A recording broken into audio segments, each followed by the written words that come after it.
Hi everyone, in front of me I've got a OnePlus Nord CE 5 and let me share with you how to reset all settings on this device.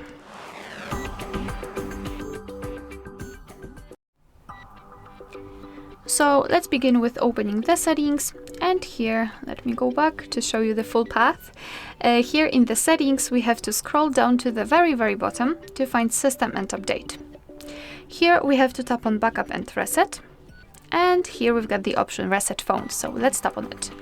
And as you can see, right here we've got the option Reset All Settings, so let's simply tap.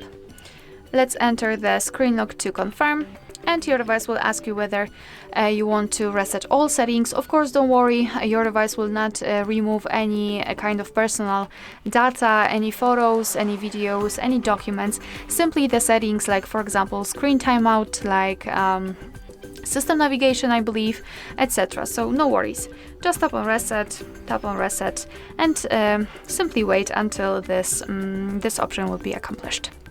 Alright, so that will be all. Thank you so much for watching. Please hit the subscribe button and leave the thumbs up.